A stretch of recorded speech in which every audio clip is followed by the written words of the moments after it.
नमस्कार, मी रेश्मा साळुंखे. गावाकडच्या बातम्यांमध्ये आपल्या सगळ्यांचं स्वागत. दिवसभरातल्या सगळ्या महत्त्वाच्या घडामोडींचा घेऊयात वेगवान आढावा.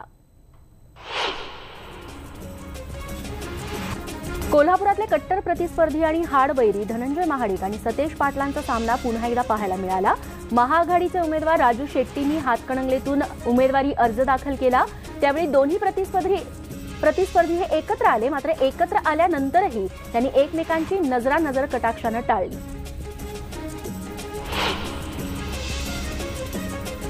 नागपुरात काँग्रेसने भाजपचे नागपुरातील उमेदवार नितीन गडकरी आणि मुख्यमंत्री देवेंद्र फडणवीस यांच्या विरोधात निवडणूक आयोगाकडे तक्रार केली आहे. उमेदवारी अर्ज भरल्यानंतर परवानगी नसताना सभा घेतल्यानं आचारसंहितेचे उल्लंघन केल्याची ही तक्रार करण्यात आली आहे. पुरावे देऊन निवडणूक अधिकाऱ्यांनी कारवाई करावी अशी मागणीही यावेळी करण्यात येते आहे. नितीन गडकरी यांच्या नागपूरमधल्या प्रचार कार्यालयाचं उद्घाटन आज करण्यात आलं. काँग्रेस कार्यकर्ते आपण शरीरानं काँग्रेसमध्ये आणि मनानं भाजपमध्येच असल्याचं सांगतायत, असं गडकरी यावेळी म्हणाले. तसंच मी फक्त कामाच्या आधारावरती निवडून येतो असंही त्यांनी म्हटलंय.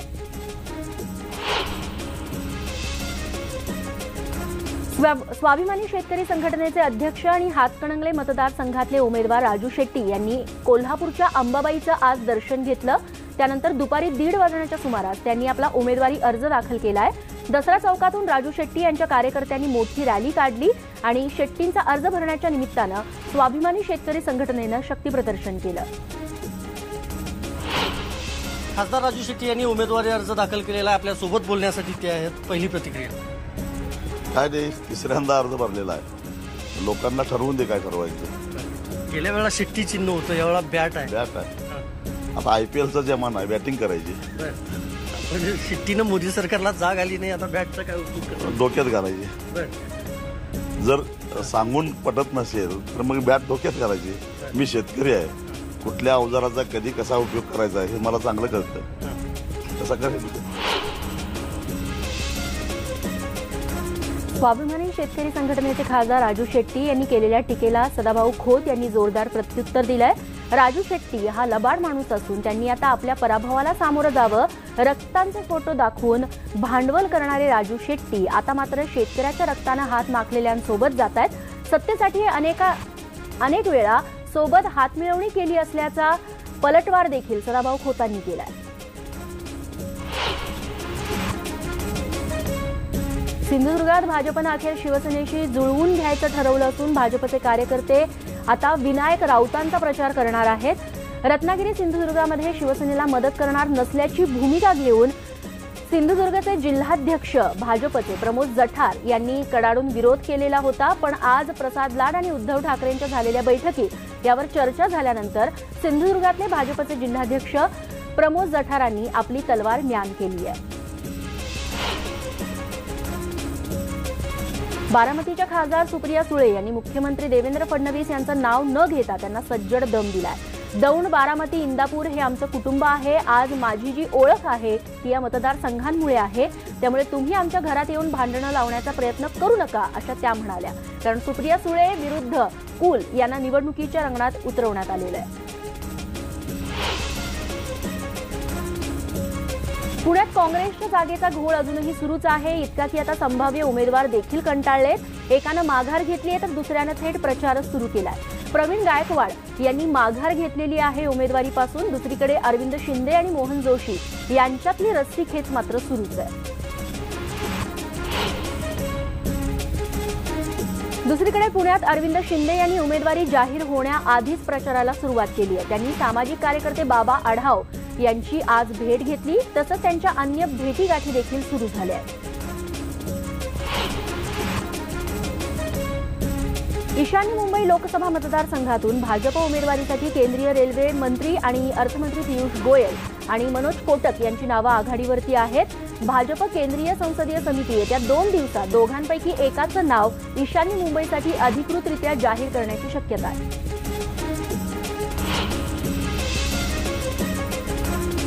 दरम्यान किरीट सोमय्यांबाबत सुनील राऊत यांनी निवडणूक लढवण्याची जी भूमिका मांडली होती ती त्यांची वैयक्तिक भूमिका असल्याचं स्पष्टीकरण शिवसेना पक्षप्रमुख उद्धव ठाकरे यांनी दिलेलं आहे. ईशान्य मुंबईबाबत कुणीही परस्पर भूमिका मांडू नये असंही उद्धव ठाकरेंनी आदेश दिले. राजकीय घडामोडीत नेते एकमेकांच्या पक्षातील नेत्यांची पळवापळवी करतात. याच दरम्यान उमेदवारालाच प्रचारस्थळी वेळेत पोहोचण्यासाठी पळावं लागलं. मावळ लोकसभा प्रचार सभेसाठी ट्रॅफिकमुळे उशीर होत असल्यानं राष्ट्रवादी काँग्रेसचे उमेदवार पार्थ पवार यांनी पळत पळत सभास्थळ गाठलं. तो व्हिडिओ सध्या व्हायरल होतोय, मात्र त्यावरून त्यांना ट्रोलही केलं जातंय. मावळ लोकसभा मतदारसंघातील राष्ट्रवादी काँग्रेसचे उमेदवार पार्थ पवार सध्या त्यांच्या भाषणामुळे वक्तव्यामुळे ट्रोल होत आहेत. कुठे नेऊन ठेवलाय भारत माझा असं म्हणत जर नरेंद्र मोदी हे एका महिन्यात नोटाबंदी करून क्रेडिट कार्ड आणू शकतात, तसंच पार्थ पवार एका महिन्यात मावळ बदलून दाखवण्याचं काम करणार असल्याचं खुद्द पार्थ पवार म्हणाले. माझं फक्त म्हणणं आहे की आपल्याला ओव्हरऑल विकास करायचा आहे. आता जसं नरेंद्र मोदींनी एक महिन्यामध्ये डिमॉनिटायझेशन करून क्रेडिट कार्ड आणले आणि देशाला बदललं, तसंच पार्थ पवार एक महिन्यामध्ये मावळ बदलला आहे.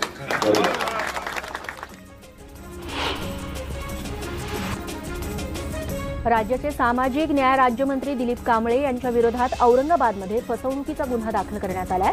न्यायालयाच्या आदेशावरून औरंगाबादच्या क्रांती चौक पोलिसात हा गुन्हा दाखल झाला. वाईन शॉपचा परवाना मिळवून देण्यासाठी 1,92,00,000 रुपयांची फसवणूक केल्याचा आरोप कांबळे आणि इतर 4 जणांवर आहे. या प्रकरणानंतर भाजपचं राज्यातील सरकार ही अलिबाबा आणि 40 चोरांची टोळी असल्याची टीका काँग्रेसने केली आहे. रावेर लोकसभा मतदारसंघाच्या भाजप उमेदवार रक्षा खडसे यांनी आज आपला उमेदवारी अर्ज दाखल केला. हा अर्ज दाखल करत असताना जलसंपदा मंत्री गिरीश महाजन आणि शिवसेनेचे नेते गुलाबराव पाटील, आमदार आणि इतर पदाधिकारी उपस्थित होते. भाजपचे दोन्ही उमेदवार या ठिकाणी निवडून येतील असा दावा यावेळी महाजनांनी केला. मात्र रावेरचं तिकीट आपल्या सुनेलाच मिळणार असं छाती ठोकपणे सांगणारे एकनाथ खडसे मात्र उमेदवारी अर्ज भरताना सुनेसोबत दिसले नाहीत. हे विशेष. सांगली लोकसभा मतदारसंघातून भाजपचे उमेदवार आणि विद्यमान खासदार संजय काका पाटील यांनी आपला उमेदवारी अर्ज आज दाखल केला. यावेळी सुभाष देशमुख आणि महसूल मंत्री चंद्रकांत पाटील यांच्यासोबत त्यांनी आपला अर्ज दाखल केला. यावेळी सांगलीतून लोकसभा निवडणूक ही मोठ्या मतांनी विजयी होऊ असा विश्वास देखील संजय काकांनी बोलून दाखवला.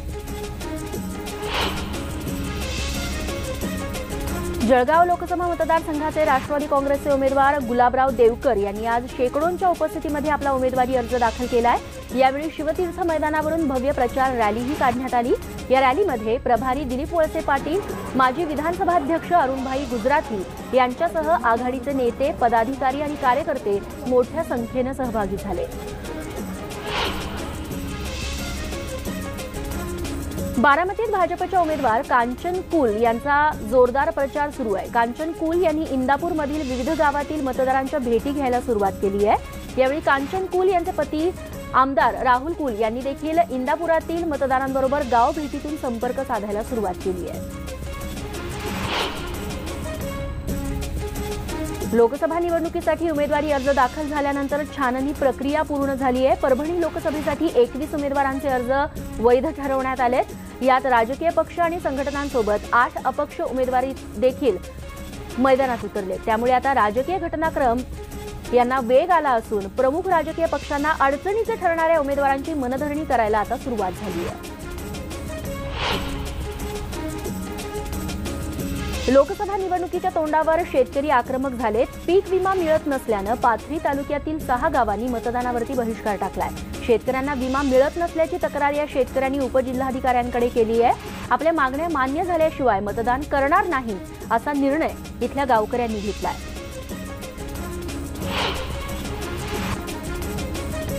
लोकसभा निवडणुकीच्या पार्श्वभूमीवर मोदी आतून घाबरले आहेत असं म्हणत कोल्हापुरात योगेंद्र यादव यांनी मोदींवर आणि सरकारवर टीका केली. निवडणुका डोळ्यांसमोर ठेवूनच मोदींनी कालची घोषणा केली असंही यादव म्हणाले. सरकारने आचारसंहिता धाब्यावरती बसवली आहे असा आरोप देखील योगेंद्र यादवांनी केला.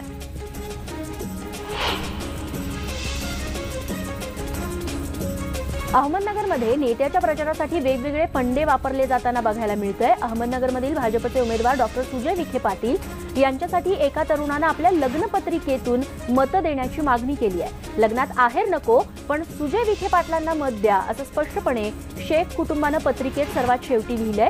ही पत्रिका सध्या जिल्ह्यात चर्चेचा विषय ठरली आहे.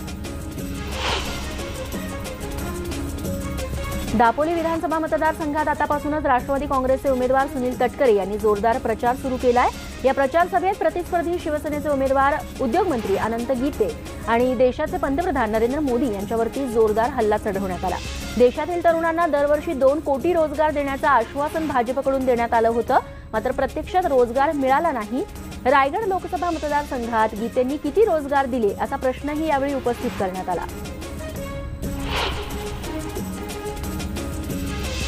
माजी केंद्रीय गृहमंत्री आणि काँग्रेसचे ज्येष्ठ नेते शिवराज पाटील चाकूरकर यांनी मिशन शक्तीच्या यशस्वीतेवरती मोदींचं अभिनंदन केलंय, तर एअर स्ट्राईकवरून प्रश्नचिन्ह देखील उपस्थित केलेत। मृतांचा 350 हा आकडा आला कुठून असा सवाल त्यांनी केलाय।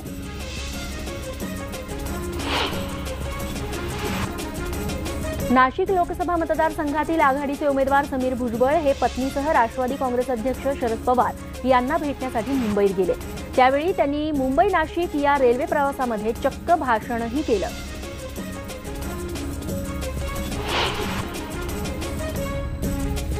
जळगावात जिल्हा काँग्रेस भवनामध्ये सरचिटणीस अजबराव पाटील यांच्या तोंडाला काळं फासण्यात आल्याचा प्रकार सकाळी घडला।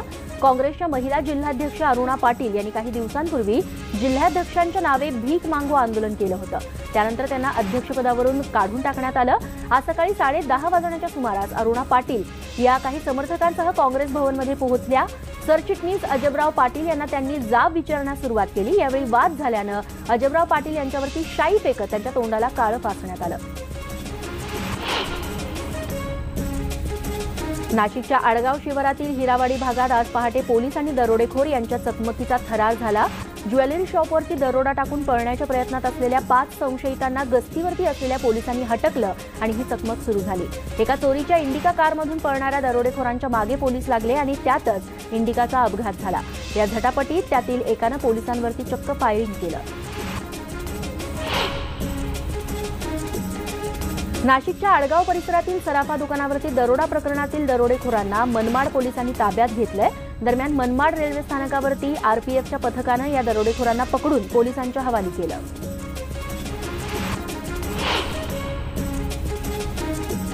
अहमदनगरमधील जामखेड तालुक्यातील चौंडी इथं एका अल्पवयीन मुलीचा मृतदेह कुजलेल्या अवस्थेत सापडलाय। आरती पांडुरंग सायगुडे असं या मृत मुलीचं नाव आहे। तलावाजवळ हा मृतदेह जळालेल्या अवस्थेत सापडलाय, त्यामुळे घातपाताचा संशय व्यक्त केला जातोय। चंद्रपुरात पोलिसांनी जिल्हाधिकारी कार्यालयापुढे 18,81,000ची रोकड पकडली आहे। पोलिसांना मिळालेल्या माहितीनुसार त्यांनी शरद रामटेकेच्या वाहनांची तपासणी केली। गाडीच्या डिकीतून ही रक्कम सापडली आहे। रामटेकेला सध्या ताब्यात घेण्यात आलं असून रक्कम मोठी असल्यानं निवडणूक अधिकाऱ्यांनी आयकर विभागाला आता चौकशीचे आदेश दिले। चंद्रपुरात दारू तस्करी विरोधातील विशेष मोहिमेअंतर्गत दारूची तस्करी करणाऱ्या कारला पोलिसांनी ताब्यात घेतलंय। स्थानिक गुन्हे शाखेकडून गाडीतील एकाला अटकही करण्यात आली आहे। सिंधुदुर्ग लोकसभा मतदारसंघातून काँग्रेस उमेदवार नवीनचंद्र बांदिवडेकर यांनी प्रचाराला सुरुवात केली आहे। सनातनबरोबर संबंध असल्याच्या आरोपामुळे बांदिवडेकर हे सध्या वादाच्या भोवऱ्यात अडकले।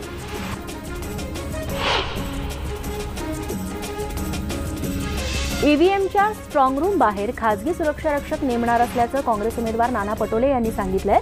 ज्या स्ट्रॉंग रूममध्ये ईव्हीएम ठेवण्यात आलेत तिथले सीसीटीव्ही बंद असल्याचा व्हिडिओ नाना पटोले यांनी समोर आणलाय। सत्ताधारी सत्तेचा गैरवापर करत असल्याचा आरोपही त्यांनी यावरून केलाय। नाशकात आरटीओ जवळच्या पेपर मिलला आज आग लागली। केमिकलमुळे ही आग भडकली आणि पसरली असावी असा प्राथमिक अंदाज आहे। आगीमुळे कोट्यवधी रुपयांचं नुकसान झालंय। सुदैवाने यात कुठलीही जीवितहानी झालेली नाही। भुसावळमधील रेल्वे यार्डमध्ये मालगाडीचे 2 डबे घसरलेत। भुसावळ रेल्वे स्थानकावरती मालगाडीला हा अपघात झाला। या अपघातामुळे रेल्वे वेळापत्रकावरती कोणताही परिणाम होणार नसल्याची माहिती प्रशासनाकडून देण्यात आली आहे। इंदापूर तालुक्यातील शेळगाव इथं तलवार दाखवून दहशत निर्माण करणाऱ्याला बारामती गुन्हे शोध पथकानं अटक केली आहे। सचिन गंधारे असं या आरोपीचं नाव असून तो तलवारी आणि गुप्ती आणून त्याची विक्री करत असल्याचा प्रकार समोर आलाय। पोलिसांनी गंधारे याच्याकडून तब्बल 8 तलवारी आणि 3 गुप्त्या जप्त केल्या आहेत। हिंगोली जिल्ह्यातील कळमनुरी इथं शेख आसिफ शेख हयादू यांना लोखंडी सळी काठीनं बेदम मारहाण करण्यात आली आहे. तू आमच्यासोबत बाहेरगावी जमातला का येत नाही अशा अजब कारणावरून वाद घालत काहींनी ही मारहाण केली. त्यांच्या विरोधात आता कळमनुरी पोलीस ठाण्यात गुन्हा दाखल करण्यात आला आहे. गुहागरमधील पोमेंडी गावातल्या शेतकऱ्यांनी एच एनर्जीचे गॅस पाईपलाईनचं काम दुसऱ्यांदा बंद पाडलंय. जोपर्यंत कंपनी प्रशासन स्थानिक शेतकऱ्यांशी चर्चा करून जमिनीचा योग्य मोबदला देत नाही तोपर्यंत विरोध कायम ठेवण्याची भूमिका शेतकऱ्यांनी घेतली आहे. आणि यासोबत गावाकडच्या बातम्यांमध्ये अजून एक छोटासा ब्रेक आणि ब्रेक घेण्यापूर्वी पुन्हा एकदा एक नजर हेडलाईन्सवर. ईशान्य मुंबई लोकसभा मतदारसंघातून विद्यमान खासदार किरीट सोमय्या यांचा पत्ता कट तर केंद्रीय रेल्वे मंत्री पियुष गोयल आणि मनोज कोटक यांची नावं आघाडीवर असल्याची सूत्रांची माहिती. भाजपमधला माढ्याचा तिढा सुटता सुटेना. रणजितसिंह निंबाळकरांच्या नावाला कार्यकर्त्यांचा विरोध. विजयसिंह मोहिते पाटलांचं पारडं जड. आणि भाषणामुळे ट्रोल झालेले पार्थ पवार पुन्हा ट्रोलर्सच्या निशाण्यावर. निवडणुकीसाठी धावत प्रचाराचं ठिकाण गाठल्याचा दिखावा केल्याची टीका. सध्या निवडणुकांचा मोसम आहे. प्रचारसभांना ऊत आलेला आहे आणि या प्रचारसभांमध्ये जी भाषणं होतात त्यातले काही मुद्दे हे जरा जास्तच इंटरेस्टिंग असतात, ज्यांना आपण लय भारी म्हणतो. बघूयात असेच काही मुद्दे.